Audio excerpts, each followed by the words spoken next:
say there's a bus going to be leaving here about 2:15. Yes, so if you want to come down, and there'll be a bus, I'm sure of it. Okay. Yeah. Okay. That wasn't that good, was it? Yeah, it's Okay. fine. Keep Bye. going. I've been thinking about doing something down at the house. I run a gallery in London, in Hackney, called Transition, and I've been thinking about doing something here for the last few years, really. It seems like such an amazing location. The house is beautiful, so we've been thinking that it would be great to do something. And I've been doing a lot of my own painting about Englishness and ideas around being English. And so the seaside was something which I thought, oh, it'd be great to make work about the English seaside. The house is at the seaside. Let's do a whole event. So some of the artists were from London, some are from Folkestone, some are from other places on the south coast, gathering all the work together, clearing out the house, taking all our stuff away, and putting all the work around, and here we have it. Well, I've been aware of Matt's B&B gallery in Folkestone for a little while, and I can't remember exactly how, but I've been looking at their website, and really, a lot of his ideas he has are quite parallel to things we've been doing in Transition. So I thought, when I was putting together the show, I thought it'd be great to have him in the show. The good time of the seaside. I don't know, just a bit of a laugh and just something a bit different, something a bit uncanny, and to realise that this area is unique. It's quite a bizarre sort of area in some ways, but yet quite beautiful. So I think getting a balance of the novelty and the actual sort of beauty and sort of the natural sort of side of Shep Play that's sort of entrenched in our culture, really, like the farmland and the seaside, and we've also got the power station, and it's a very bizarre mix. And I think if you live here, you often forget how obscure it really is in comparison to the rest of the country. So to really have enjoyed the experience as a whole.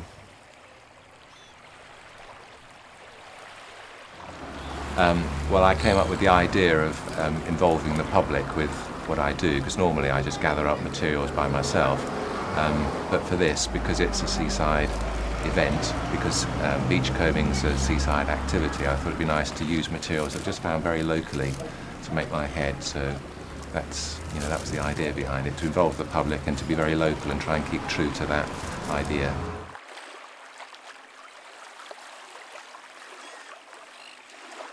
This is called the Caravan Gallery. It's a gallery in a caravan, and Chris and I started this project in 2000, and we travel around Britain making a record of what it's really like, I suppose. So it's an evolving exhibition. We've got 60,000 odd pictures in our archive, and we change the display wherever we go to reflect usually the local environment. And some of the pictures are accidental sightings, like dogs in shell suits, people mowing their pavement, that kind of thing. And other things seem to illustrate trends that are happening, like the demise of the small shop, petrol stations being turned into things like saunas or flower shops. Everywhere's being regenerated, some places more quickly than others. So I suppose we're trying to capture that transition, things that change, things that stay the same, and the bits in between. I belong to a studio group in Portsmouth called Art Space Portsmouth, so we set up the Caravan Galleries. It was just a response to a commission. Initially it was just going to be for, funnily enough, a bank holiday weekend, exactly 7 years ago, yeah. And it went down so well and people were just really into it. We thought, oh, can't stop now. And we're never going to run out of material. There's a lot out there to make to photograph.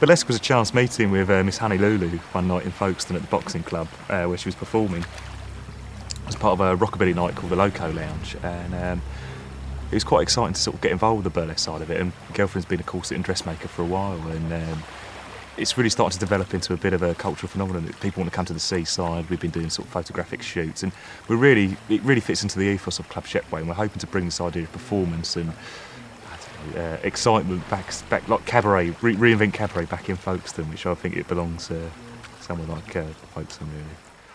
Are you ready? Here comes the ravishing Honey Lulu, all the way from exotic Italy,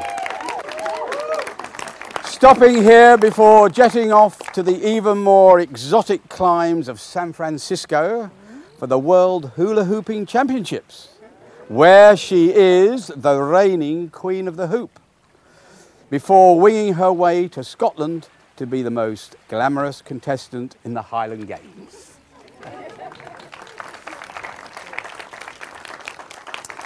Now we have Miss Vicky Butterfly, burlesque beauty, who was the inaugural winner of the Dolphin Trophy, where she had to swim a whole 50 metres. Her school was so amazed that she didn't drown, they awarded her the life-saving award. Flush with success, she now tours the world teaching the uninitiated how to make a float from a pyjama top. And now, number 3, we have Miss Little Cheevious. She also lives up to her name, leaving a cheeky collection of practical jokes in her wake. Is that seaside rock really rock? Is that salt in the sugar bowl really sugar? Has she put curry powder in the air vents of your car? You may only find out when she's long gone. But hey, you'll forgive her. How can you be mad at a beauty like this? Wow. And now we have Dangerous Dolly. Don't mess with Dangerous Dolly. She's as deadly as she is beautiful. An assassin for hire with the ability to turn everyday objects into deadly weapons. Anything from a bucket and spade to a false eyelash can be deadly in her hands. She also likes cupcakes, cats, and sitting on swings.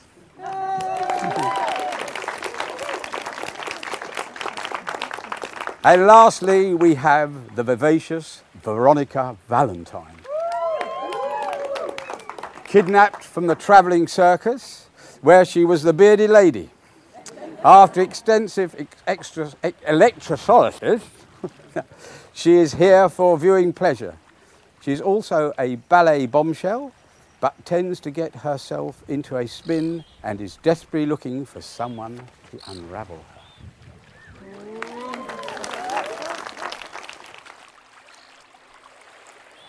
I'm just off to look for a mermaid.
After this, I don't think I'm ever going to make a cup of tea again.